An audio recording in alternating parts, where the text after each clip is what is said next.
নমস্কার, নিউজ 18 বাংলায় আপনাদের সকলকে স্বাগত। আপনাদের সঙ্গে রয়েছে আমি সোনিয়া। খবর দিনভর এই বুলেটিনের শুরুতে আবারও আমরা নজর রাখবো। এর আগের বার নবান্নে বৈঠক হয়নি, তার একটাই কারণ ছিল লাইভ স্ট্রিমিং। আবারও সেই লাইভ স্ট্রিমিং এর দাবিতেই জটিলতা তৈরি হলো। এবার নবান্ন নয়, এবার ঘটনাস্থল কালীঘাট। মুখ্যমন্ত্রীর বাসভবনে বৈঠক হওয়ার কথা ছিল। কালীঘাটের বৈঠক লাইভ দেখানোর দাবি। আমরা ছবিটা এই মুহূর্তে দেখাচ্ছি।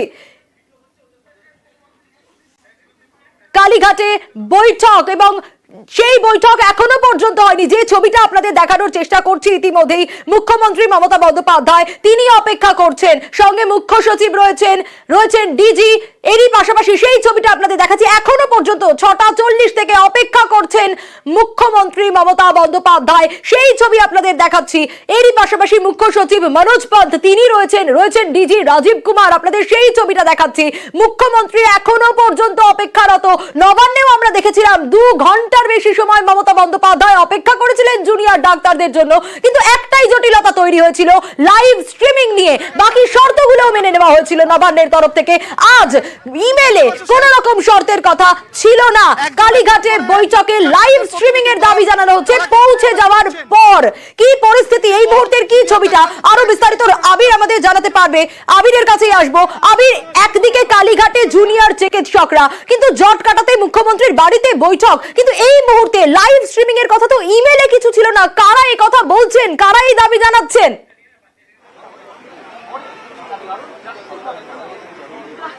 প্রথমত হচ্ছে যে প্রশাসনের তরফ থেকে জানিয়ে দেওয়া হয়েছে যে মুখ্যমন্ত্রী দীর্ঘ সময় ধরে প্রশাসনের শীর্ষস্তরের যারা আধিকারিকরা রয়েছেন তাদেরকে সঙ্গে নিয়ে তার কালীঘাটের বাসভবনে অপেক্ষা করছেন। প্রশাসনের তরফ থেকে এখনো আশাবাদী যারা বৈঠকের জন্য যোগ দেওয়ার জন্য এসছেন এবং যাদের মঞ্চে সকালবেলায় গিয়ে তাদের পাশে দাঁড়ানোর কথা প্রশাসনের তরফ থেকে বার্তা আকারে দিয়ে রাখা হয়েছিল, তারা বৈঠকের ক্ষেত্রে যোগ দেবেন। কিন্তু যে ছবি উঠে আসছে, যে ছবি আমাদের কাছে রয়েছে, সেখানে পরিষ্কার যে ছবি দর্শকরা দেখছেন যে বৈঠক শুরু করতে পারা যায়নি। তুমি যে প্রসঙ্গের কথা বললে সন্নি, একেবারেই তাই।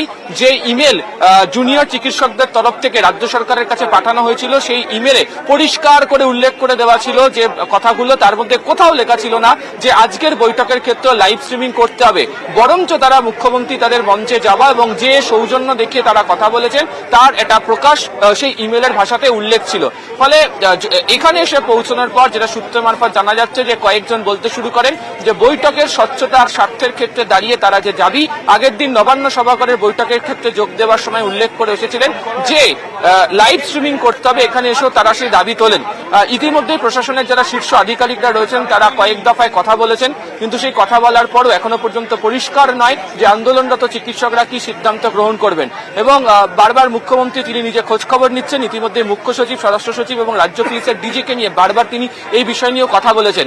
কিন্তু আন্দোলনরত চিকিৎসকদের একাংশ এখনো পর্যন্ত নিজেদের দাবিতে অনড়। তাদের বক্তব্য, যতক্ষণ না পর্যন্ত এই বৈঠকে লাইভ স্ট্রিমিং করা হচ্ছে তারা ততক্ষণ পর্যন্ত বৈঠক করবেন না। তুমি জানো এর আগের দিনে নবান্ন সভাঘরের বৈঠকের সময় একই কারণের জন্য বৈঠক ভেস্তে যায় এবং সেখানে দাঁড়িয়েও কয়েক মিটার দূরত্বের মধ্যে গিয়ে তারা বসে থাকেন। তাদেরকে সে একই রকম ভাবে প্রশাসনিক শীর্ষস্তর থেকে বোঝানোর চেষ্টা করা হয়েছিল, কিন্তু সেটা কার্যত বিফলে চলে যায়। এবং আজকে যখন দেখলাম যে খোদ রাজ্যের মুখ্যমন্ত্রী তিনি পৌঁছেছিলেন আন্দোলনরত চিকিৎসকদের মঞ্চে, যেখানে বারবার বিরোধী স্বর উঠছে, সেখানে গিয়ে তাদের সঙ্গে কথা বললেন, কি প্রশাসনের তরফ থেকে কি উদ্যোগ গ্রহণ করতে পারা যায় সেই প্রসঙ্গের কথা উল্লেখ করলেন। তারপর জুনিয়র চিকিৎসকরা তারা নিজেদের মধ্যে আলোচনা করলেন, রাজ্য প্রশাসনকে ইমেল পাঠালো, কোথায় বৈঠক হবে সেই ইমেলে পাল্টা প্রত্যুত্তর যখন রাজ্য সরকারের তরফ থেকে জুনিয়র চিকিৎসকদেরকে দিয়ে দেওয়া হলো, তারপরে এই বৈঠকের ক্ষেত্রে এসে দাঁড়িয়ে এই নতুন দাবি।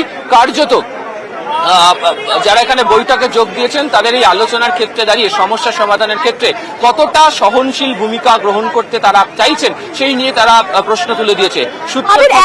এখান থেকে স্বাভাবিকভাবে এই প্রশ্নটা আসে। আমরা যে ছবি দেখাচ্ছি, ইতিমধ্যেই অপেক্ষারত মুখ্যমন্ত্রী মমতা বন্দ্যোপাধ্যায়, জুনিয়র ডাক্তাররা কি বলছেন একটু শোনাবো। আছি এবং আমরা বিশ্বমধ্যে দাঁড়িয়ে আছি। আমাদেরকে সিনিয়র অফিসিয়ালসরা আসেন প্রথমে কথা বলতে। আমরা তাদেরকে জানাই যে আমরা স্বচ্ছতার দাবিতেই এসেছি। চিফ সেক্রেটারি স্যার আসেন, আমরা জানাই যে স্বচ্ছতার দাবিতে আমরা এখানে এসেছি এবং আমরা লাইভ স্ট্রিমিং চাইছি। ওনারা বলেন যে এটা যেহেতু মুখ্যমন্ত্রীর বাড়ি, তাই লাইভ স্ট্রিমিং করা এখান থেকে সম্ভব নয়। আমরা ওনাদেরকে বলি রিকনসিডার করতে। ওনারা বারবার দফায় দফায় আলোচনা করে আমাদেরকে জানান যে এটা কোনোভাবেই সম্ভব নয়।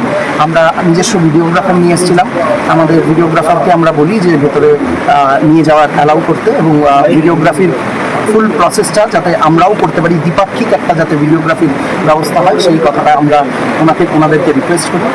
ওনারা আবারও একই কথা ওনারা দফায় দফায় আলোচনা করে জানান যে সেটাও সম্ভব নয়।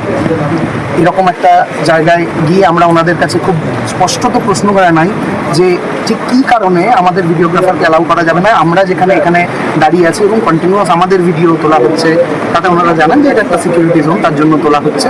আমরা সে কথাও মেনে নিয়ে তাদেরকে জানাই যে তাহলে তাদের যে ভিডিও ওনারা তুলবেন বলছেন সেই ভিডিওর সমস্ত ভিডিওগ্রাফি প্রসেসের সাথে আমাদের যাতে একজন প্রতিনিধি থাকে, যাতে কোনো রকম কোনো টেকনিক্যাল সমস্যা হলে সে যাতে ব্যাপারটা দেখতে পারে এবং তারপর পুরো মিটিংয়ের শেষে যেন পুরো ভিডিওটি আমাদেরকে হ্যান্ড ওভার করা হয়। আমরা এর কারণ খুবই মানে ওনাদেরকে নম্রভাবে এটা জানাই যে এর কারণ আমাদের প্রতি মুখ্যমন্ত্রীর অবিশ্বাসের কোনো ব্যাপার নেই বা সাধারণ মানুষের প্রতি মুখ্যমন্ত্রীর কোনো অবিশ্বাসের ব্যাপার নেই। এটা আমাদের প্রতি আমাদের যে ডক্টরি মাস, যারা ডাক্তারি জনতা যারা এখন এই মুহূর্তে স্বাস্থ্য ভবনের সামনে রাস্তায় বসে আছে, তাদের কাছে জবাব দেওয়ার জন্য যে আমরা কি কথা বলেছি এই উত্তরটি অত্যন্ত প্রয়োজন। কিন্তু অত্যন্ত দুঃখের সঙ্গে আমরা দেখছি যে এখনো আমরা অপেক্ষা করছি। জুনিয়র ডাক্তারদের দেওয়া ভিডিও আপনাদেরকে শোনালাম, তারা কি বলছে। যে ছবিটা দেখাচ্ছি মুখ্যমন্ত্রী মমতা বন্দ্যোপাধ্যায় তিনি এখনো পর্যন্ত অপেক্ষা করছেন। মুখ্য সচিব রয়েছেন, স্বরাষ্ট্র সচিব রয়েছেন, ডিজি রয়েছেন, তারা এখনো পর্যন্ত অপেক্ষারত। কিন্তু লাইভ স্ট্রিমিং এর কথা বারবার বলা হচ্ছে। আমরা আবারও আবিরের কাছে যাব। আবির, একটা বিষয় বারবার করে প্রশ্ন উঠে আসছে খুব স্বাভাবিকভাবে যে আসবো আবির তোমার কাছে, তবে আমাদের অপর প্রতিনিধি সোমরাজ রয়েছেন আমাদের সঙ্গে, সরাসরি সোমরাজের কাছে যাব। সোমরাজ, এখনো পর্যন্ত কালীঘাটে অপেক্ষায় মুখ্যমন্ত্রী মমতা বন্দ্যোপাধ্যায়। লাইভ স্ট্রিমিং এর কথা গিয়ে তারা বললেন, বারবার যখন সংবাদ মাধ্যমের তরফ থেকে জুনিয়র ডাক্তারদের জিজ্ঞেস করা হচ্ছিল যে লাইভ স্ট্রিমিং, তারা এই শব্দটাই উচ্চারণ করেননি, সে সময় স্বচ্ছতার কথা বলছিলেন। তাহলে গিয়ে এখন এই পরিস্থিতি। দেখো, একদমই এর আগেও দেখা গিয়েছিল যখন তারা নবান্নতে এসেছিলেন, সেই সময় কিন্তু তারা বলেছিলেন যে তারা স্বচ্ছতার স্বার্থে বৈঠকে থাকবেন এবং বৈঠকে যাতে স্বচ্ছতা বজায় থাকে। আজকেও কিন্তু তারা যখন এসেছিলেন, আসার আগে কিন্তু তারা বলেছিলেন বৈঠকে স্বচ্ছতা বজায় থাকবে, এইটা দাবি রেখেই তারা বৈঠকে যাচ্ছেন। কিন্তু বৈঠকে যোগ দেওয়ার সময় কিন্তু তারা কোথাও কোনো রকম লাইভ স্ট্রিমিং করতে হবে সেই দাবি রাখেননি। গত পরশুদিনও ঠিক একই রকম জায়গায় দাঁড়িয়েছিল এবং আজকেও ঠিক একই রকম জায়গায় দাঁড়িয়ে রয়েছে। ঘন ঘন রাজ্যের মুখ্য সচিব সহ রাজ্য প্রশাসনের শীর্ষ আধিকারিকরা জুনিয়র চিকিৎসকদের বোঝানোর চেষ্টা করেছেন, তাদেরকে বলেছেন যে লাইভ স্ট্রিমিং হলে কি অসুবিধা রয়েছে। এবং তুমি জানো যে গত পরশু মুখ্যমন্ত্রী মমতা বন্দ্যোপাধ্যায় তিনি নিজে নবান্ন থেকে সাংবাদিক সম্মেলন করে গোটা বিষয়টি বিস্তারিতভাবে বলেছেন যে লাইভ স্ট্রিমিং এ কি কি সমস্যা হতে পারে। সুপ্রিম কোর্টের বিচারাধীন রয়েছে গোটা বিষয়টি, সিবিআই তদন্তের আওতায় রয়েছে গোটা বিষয়টি, তাই এক্ষেত্রে লাইভ স্ট্রিমিং হলে কি কি সমস্যা তৈরি হতে পারে সেই বিষয়টি মুখ্যমন্ত্রী মমতা বন্দ্যোপাধ্যায় গত পরশু ব্যাখ্যা করেছেন।